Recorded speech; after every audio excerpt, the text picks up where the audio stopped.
Good afternoon, ladies and gentlemen. Welcome to the Rotary Club of Seattle. I'm your president, Mark Wright. In case you don't remember who I am, it's been a couple of weeks since I've been here. I'll get to why I was gone in just a little bit, but first I just wanted to welcome everyone and say it's so great to have everybody here. The Rotary Club of Seattle, the fourth oldest and one of the largest Rotary clubs in the world. We've got a great program today. Governor Jay Inslee is our featured guest today in conversation with Greg Hanscom, executive editor at Crosscut magazine. It's going to be an interesting conversation up here on stage in just a little bit. Also, Beth Takakawa is here with the Wing Luke Museum celebrating its 50th anniversary here in Seattle. Yeah, that's worth a round of applause. So we'll be learning a little bit more about Wing Luke, his legacy in the museum coming up in just a little bit. First, Rabbi Daniel Wiener, come on up for the invocation for today. Eloheinu ve'Elohei Avotenu, our God and God of our ancestors. We are blessed to share this meal, providing food for the heart, mind, and body, with an exemplary leader in our community, Governor Jay Inslee. At a time in our nation's history when partisanship trumps principle and contempt for the other subsumes the common cause that binds us all as Americans, Governor Inslee has been a beacon of enlightenment and inspiration amidst darkness and uncertainty. He has taken the lead on many issues, and his commitment, words, and action on a concern so integral to the citizens of Washington, the well-being and sustainability of our foundation and nature, is a compelling reflection of our priorities as it should be for the entire world. For we are not merely stewards of this divine gift of beauty and bounty. We are debtors to a gracious God who has bequeathed to us one planet, one home, one chance to care for its future, our future. It is a covenant born of that first creative act and sealed in the sacred myth of Noah and the flood, as God reminded us through the prism of a rainbow that the fate of the world, in all of its expressions, lies completely in our hands. May we embrace this sacred obligation. May we rise to this ongoing challenge. And may we bask in this patrimony gifted by the generations who came before us, one that can only be secured for those who come after us through our wisdom, our vigilance, and our love. May this be God's will. May this be our way. And let us say, Amen. Okay, now it's time for our conversation with Governor Jay Inslee, executive editor from Crosscut. You've seen him before. Greg Hanscom is going to come up and talk with the governor. So Greg, come on up. Let's give Greg a warm Seattle 4 welcome. Thank you, sir. Thank you so much. It's great to be back. And it's really my pleasure to introduce a man who really requires no introduction at all, certainly not in this town or this state, the governor of Washington, Jay Inslee. Thank you so much for coming. It's great to have you. They wanted me to sit there. Yes, and that's I should mention that Trudy Inslee is here as well, Washington's First Lady. Thank you both for being here.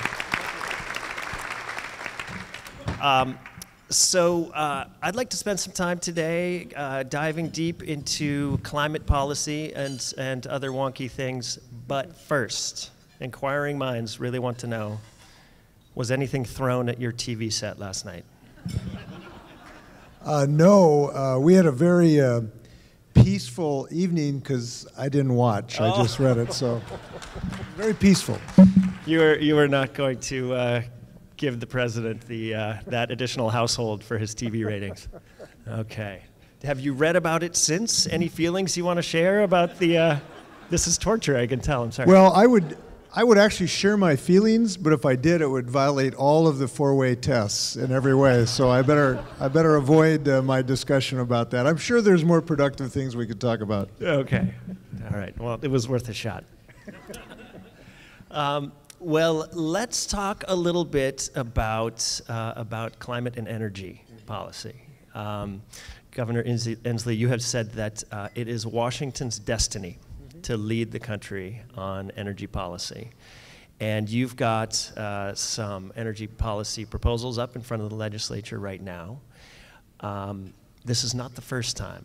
And I'm wondering if you're feeling confident this time around that we're actually going to get some climate-friendly energy policy passed in Washington. Yes, I am very confident that this year is the year for Washington to seize this economic opportunity and this opportunity to improve our health. And if I can take just a second why I feel that confidence. The way I approach this issue is that this issue is not just about the polar bears.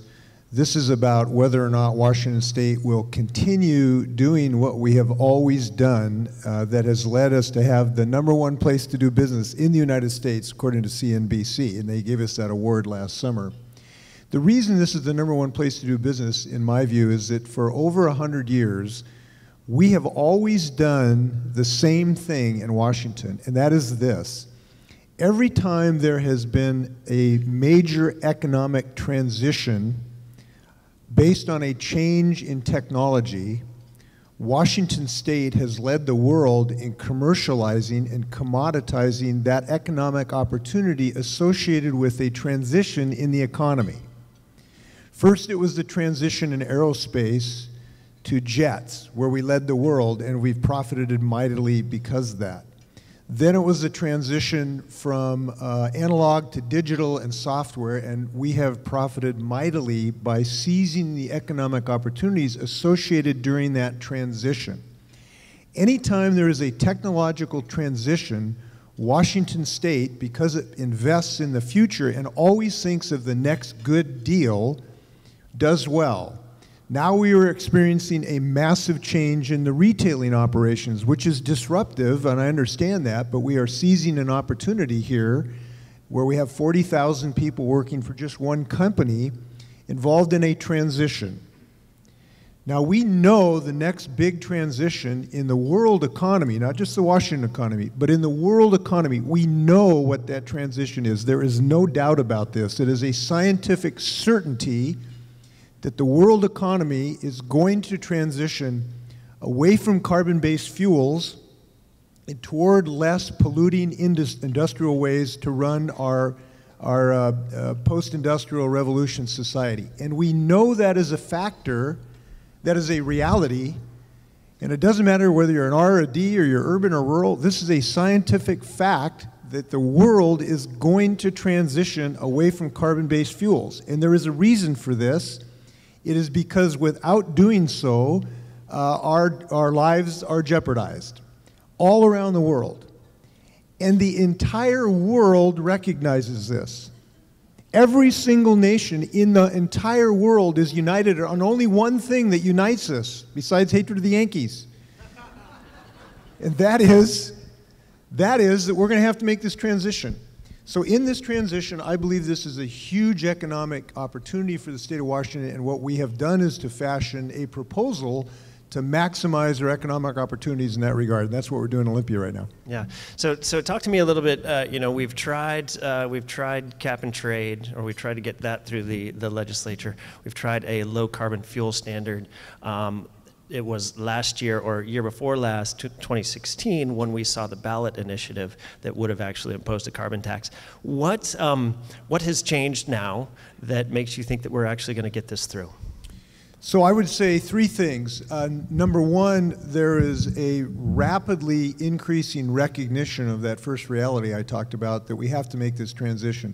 You know, a few years ago, climate change and carbon pollution was a graph on a chart, and that's interesting to some, nerds like myself, but it wasn't a reality to people. Now it's ash on the hood of your cars when you woke up a few months ago because the Cascade Mountains were burning down. It's a burned down house in Wenatchee that when I went and talked to the families that saw their houses burned down in these forest fires.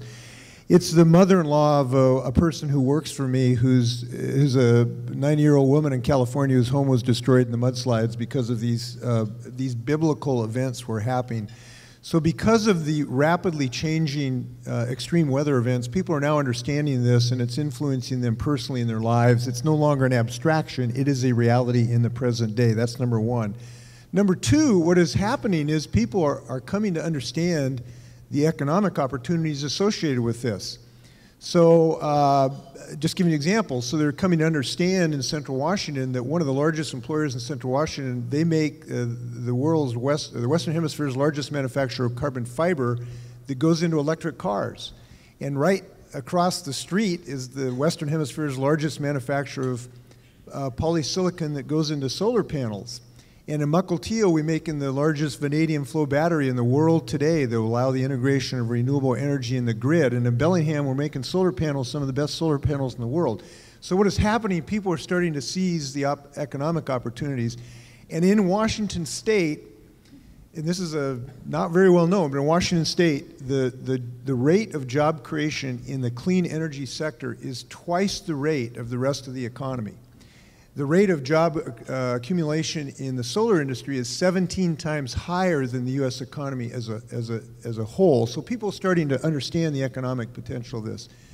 Now the third, it's a reality. There's been a change in the majority in the legislature, and now this gives us at least an opportunity to have a discussion about this. And we hope that we have both, we have a bipartisan support for this, and there's a good chance of that because we're having an increasing number of business voices from Puget Sound Energy to Microsoft, the public utilities, some of the larger manufacturers like Nucor Steel, who are now recognizing that this is the best way to do this is not a regulatory system, but a price signal that gives businesses flexibility. And they now are urging legislators to think about how to do this.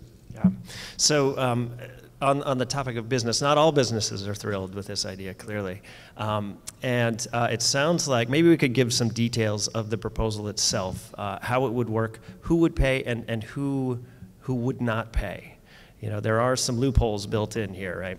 Or some exceptions to this rule. Yes, and one person's loopholes is another person's smart policy, and I think we're doing some smart policy. So one of the things we've done is we have been exquisitely attentive to not lose any jobs because we were in some uncompetitive advantage. So in these bills, there are exemptions for what we call energy-intensive, trade-exposed industries in our state, and we have several. So we have several industries that are large employers that make a commodity that is subject to a world price, and we want to make sure that they're not disadvantaged. So in this bill, there are exemptions for our energy-intensive, trade-exposed industries to make sure that we don't shoot ourselves in the foot economically.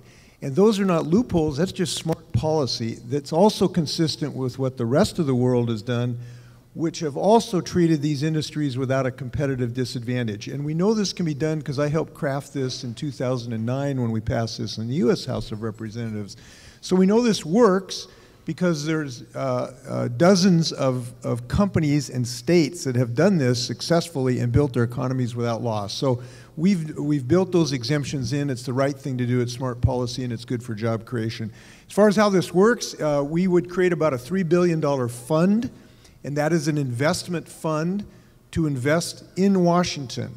Now, I like investments in Washington even better than investments in Saudi Arabia. And I got nothing against Saudi Arabia, but I think it's time that we quit spending all our money and sending it to Saudi Arabia that we pay at the pump and start taking some of that money and investing in Washington. So this would create a $3 billion fund for investment in the state of Washington to help businesses transition to more efficient systems of HVAC systems, to help consumers put insulation in their homes, and a whole slew of other ideas to try to reduce our carbon pollution, to help employees get training so they can get these new clean energy jobs. So it's creating the investment fund, and it does that through a tax on carbon pollution because we think taxing carbon pollution is good for our health, not just economically, but for our health. Carbon pollution, I said my first comment, carbon pollution is not just about the polar bears, it's about our health. So today, if you live within several hundred yards of I-5, your cancer rates are 2 to 10 times higher than if you live somewhere else not exposed to this carbon pollution. In Europe, where they've done research about this, they figure that every car health costs about $20,000 a car. And don't hold me that number. I haven't got the exact number. I got this from Tesla talking to him yesterday. So there is a health cost associated with carbon pollution.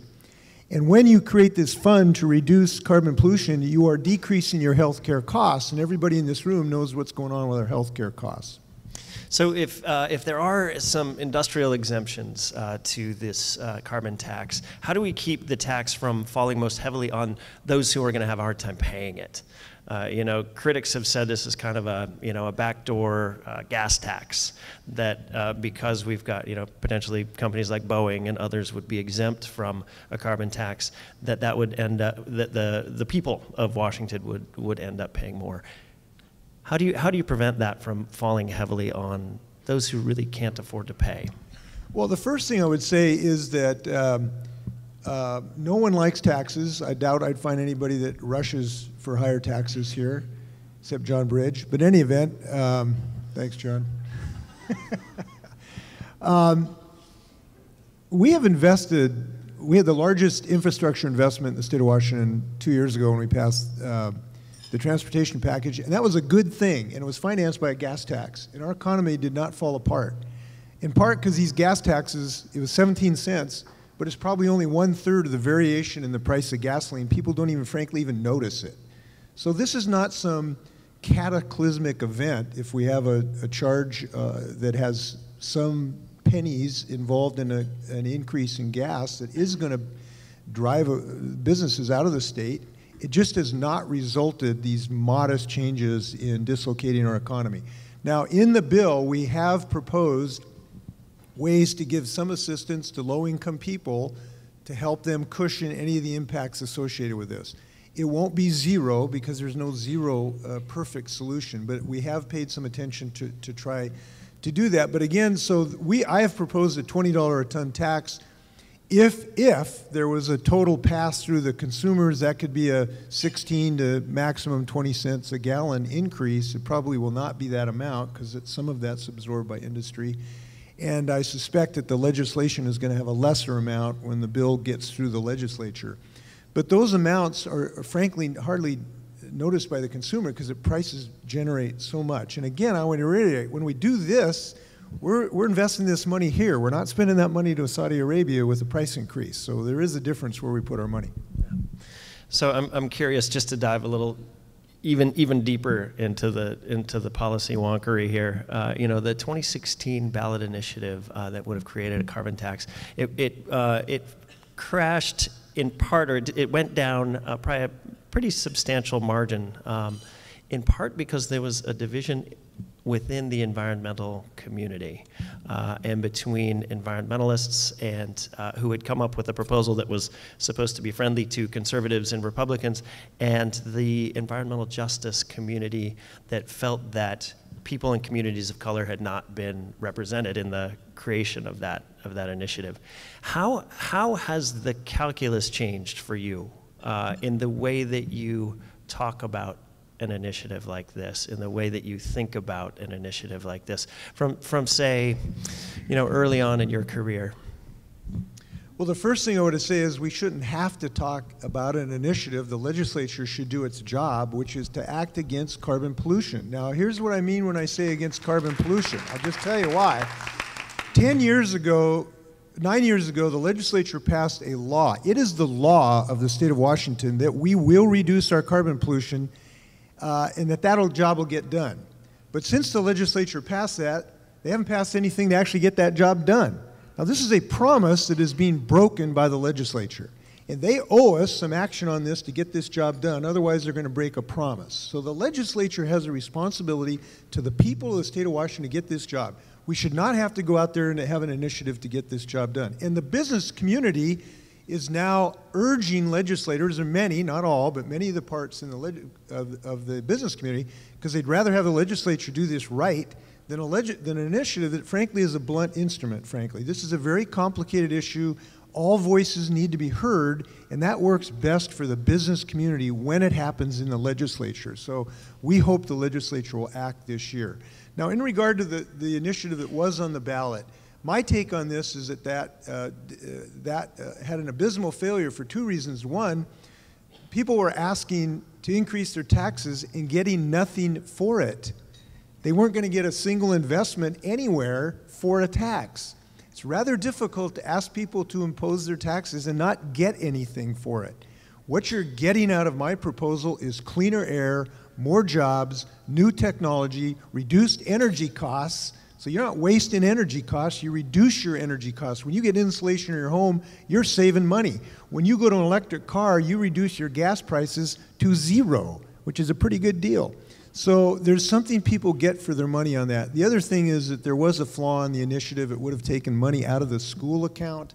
And while we were working mightily to get monies into the schools that would have taken money out of the schools, that was a non-starter. So that has not been really a subject of debate in the legislature. We're moving forward. Have you reached out to communities of color, poor communities, tribes, to help with the design of your current proposal? Is that built in now in a way that it might not have been 5 years ago even? Yes, although even 5 years ago we were doing that effort, so I wouldn't diminish our efforts a few years ago. Yes, very much so. So we've been talking, yesterday I met some tribal leaders. I will do that again Friday. This morning I met with the labor community who's interested in some of the issues about retraining, some of the issues about how we make sure that when we do these investments in a way that promotes good paying jobs. So we are trying to incorporate all of those voices in this. I think the proposal has been as extensively vetted, and we've done more listening than any other proposal I've seen, and all of those ideas to some degree will be incorporated in these views. But again, this is why it's important to do it in the legislature, so all views are considered. I will say this, however, though. There is a fundamental goal of what we need to do this year, and that is to reduce carbon pollution. And we can't allow this to be seen as a Christmas tree where everyone who has a wish list from you name it, that this becomes just kind of some of cash cow. This is not a cash cow. This is an effort to reduce carbon pollution and grow our economy. And we can do that if people will hew to that central premise. We need to make sure that this reduces pollution. Now, here's why this is important. There are a variety of ways to reduce carbon pollution. Generally, there's a way to have a price signal and an investment strategy, which I have proposed. The alternative is a regulatory system where the government imposes regulations on the behavior principally of businesses. Now, between those two, I believe a investment strategy is better than a regulatory strategy.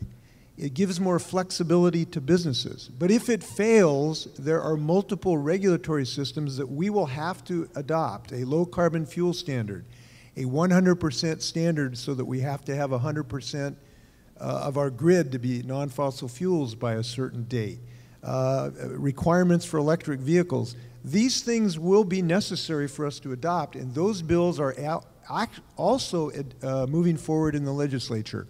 Those are not bad proposals. I support them all, but I would rather, as a first step, have this carbon provision because it gives people more flexibility. If it doesn't pass, we're going to have to go to Plan B, and I believe those will pass the legislature, and I want to make sure people understand. I believe these other proposals will pass the legislature this year if this carbon proposal does not. I believe the will is there and the votes are there, and we're going to get that done.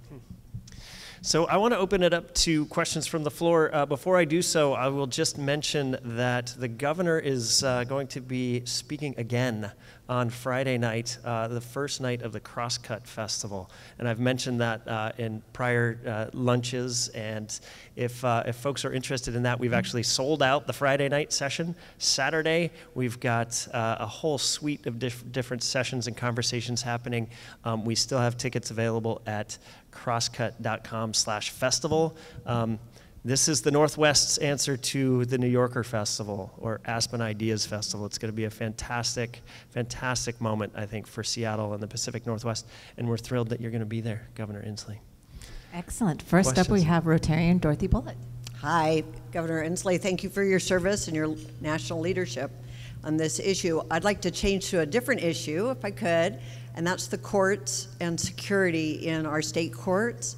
You've been reading about the issues afflicting the superior courts around the state. There are also a lot of security concerns in the Board of Industrial Insurance Appeals Court, Washington State agency, and their longstanding concerns wonder if there is any initiative on the part of the governor's office or legislature to address some of these concerns of the judges and lawyers and personnel and of course parties in those courts. I'm happy. I have not been engaged in those discussions to date, and I'd be happy to listen to your ideas and everyone else. I suspect that a solution would be both in our capital budget and in our operating budget, and I'll be happy to talk to you and others about this. By the way, I do want to say I'm really glad that Washington State has passed a capital budget and a transportation infrastructure budget, and I wish Washington, D.C. could follow our advice on actually making investments like that. So I'll check the capital budget, and I'll ask the Judges Association about their ideas in this regard. I would also say that our security is not just at the door. We got to have a mental health care system and some decent gun safety issues to make sure that we reduce violence in our society in general, and I hope both of those will happen this year.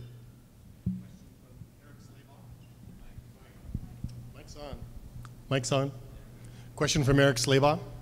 Governor, thank you for your insight on Washington leading the way during major transitions, both in aerospace and in the digital era. It seems to me that government didn't have to drive those changes, but that the business did. Why is government intervention necessary for this economic transition? That is a really important question, and the answer is that business and entrepreneurs are going to be the source of the solution of these problems. We recognize that.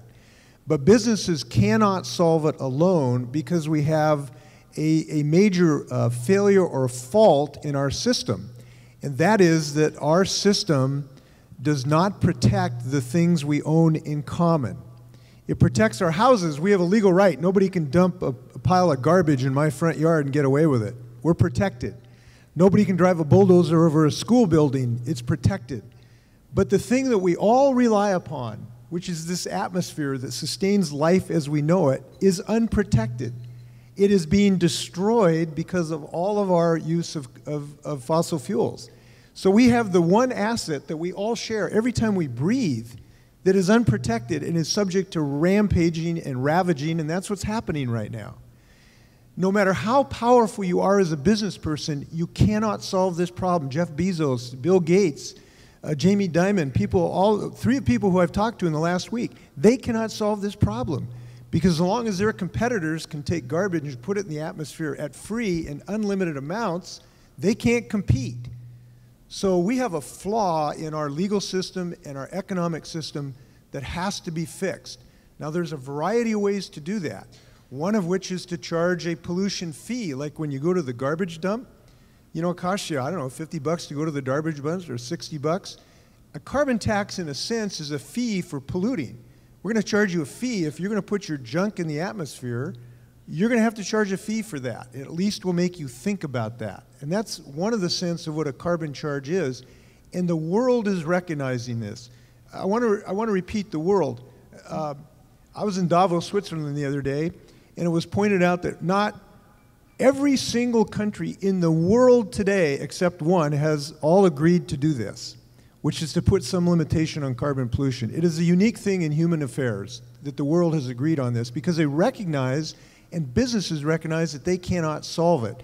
So eventually, electric car manufacturers and solar panel manufacturers, eventually, without some protection of the environment, maybe their cost structure would get so low that we would solve this problem, but we don't have time to wait for that. So I'm in favor of having a capitalistic system that protects this mutual asset, and that's a really important question. Thank you.